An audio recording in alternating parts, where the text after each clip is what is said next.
Bonjour, je m'appelle Gramairie et bienvenue au plan des adjectifs. Dans ce plan, un survol des adjectifs sera fait. Il est à noter que les sections qui seront abordées après la définition et les particularités seront abordées en détail dans d'autres vidéos. Pour commencer, il est important de connaître ce qu'est un adjectif. Un adjectif est un mot qui attribue à un nom commun ou propre une caractéristique abstraite ou précise. Par exemple, si le nom losange est utilisé, cette forme peut être n'importe quoi comme vous pouvez le voir. Alors, pour pouvoir sélectionner le losange dont je souhaite parler, je vais utiliser deux adjectifs pour préciser ce dont je parle. Ces deux mots sont ce qui vont donner deux caractéristiques au losange recherché. Ceci dit, si je place les adjectifs petit et orange dans la phrase, le losange abordé sera celui de droite. Avec la définition de l'adjectif en tête, son emplacement dans une phrase peut être vu. Le premier emplacement est quand il est placé après le nom. Si la phrase suivante est prise pour illustrer cela, la lecture se fera de la manière suivante. Le ballon bleu roule. Le bout de la phrase « le ballon bleu » peut aussi être situé après le verbe. L'emplacement sera toujours le même. Pour le deuxième emplacement, l'adjectif est situé entre le déterminant et le nom. Dans la phrase affichée, cela est illustré avec l'adjectif nouvelle qui est placé entre le déterminant la et le nom maison. Comme pour le premier emplacement, le bloc de mots la nouvelle maison peut être placé après un verbe. Pour le troisième emplacement, l'adjectif est placé après le verbe attributif. En guise d'exemple de cela, si la phrase suivante est prise, il peut être vu que l'adjectif enthousiaste est placé après le verbe être. Il est à noter qu'un adverbe peut précéder l'adjectif.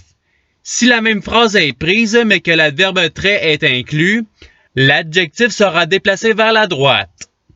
Le quatrième emplacement est quand l'adjectif se trouve à la fin de la phrase. Dans certains de ces cas-là, un groupe de mots est placé entre le verbe et l'adjectif. Cela a lieu souvent quand un verbe attributif est utilisé. Par exemple, dans la phrase « Elle a trouvé le reportage captivant », l'adjectif captivant se trouve à la fin. Pour le cinquième et dernier emplacement, l'adjectif se trouve en début de phrase suivi d'une préposition et d'un groupe de mots. Ici, dans la phrase ci-présente, l'adjectif content est placé en début de phrase. Et cela étaient les 5 emplacements. Il est temps de voir les deux particularités des adjectifs. La première particularité est quand un adjectif change de signification lorsqu'il est placé à une autre place. L'adjectif placé à la gauche du nom n'aura pas la même signification que celui placé à la droite du nom. Par exemple, si l'adjectif long est placé avant rectangle, cet adjectif attribuera une longueur supérieure au rectangle abordé comparativement aux autres rectangles. Mais, si l'adjectif se trouve à la droite du nom, la comparaison ne se fera plus avec les autres rectangles, mais plutôt avec un rectangle auquel on se réfère comme illustré ici dans le nuage pour faire l'attribution. Pour la deuxième particularité, les adjectifs peuvent être des verbes conjugués au participe présent ou au participe passé. Si la phrase suivante est prise en guise d'exemple, l'adjectif réparé est situé juste après le nom. Mais, ici, le verbe installer demeure un verbe puisqu'il est un verbe conjugué au participe passé avec le verbe auxiliaire être. Et cela fait le tour des particularités. Passons à l'accord au féminin. En général, les adjectifs s'accordent en ajoutant un E à la fin comme bleu, vert, grand, court et transparent. D'autres adjectifs vont avoir plus qu'une lettre qui sera ajoutée comme beau devenant belle, long devenant longue, ancien devenant ancienne, furieux devenant furieuse et faux devenant fausse. Toutes les formes d'accords possibles seront vues dans une vidéo dans le futur. Passons à présent à l'accord au pluriel.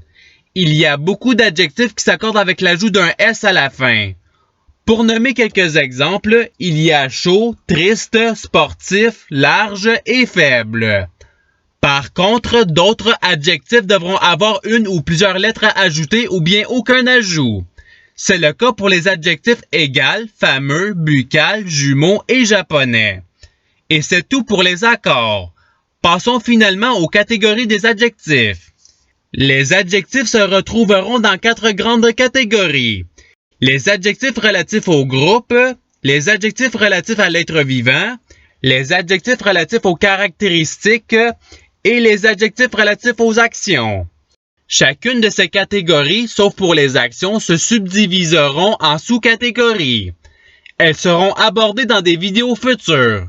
Mais pour donner une idée, les adjectifs relatifs au groupe sont des adjectifs qui touchent un groupe de personnes comme scientifique, familial, médical, etc. Les adjectifs relatifs à l'être vivant sont des adjectifs comme souriant, songeur, oral, etc. Les adjectifs relatifs aux caractéristiques sont des adjectifs comme jaune, gros, pointu. Les adjectifs relatifs aux actions sont des adjectifs comme terminé, récompensé, participant, etc. Et c'est ce qui termine le plan des adjectifs. Je souhaite que ce plan ait pu vous donner une idée générale de ce qui s'en vient dans le futur. Je souhaite également que ce plan ait pu vous aider dans la langue française.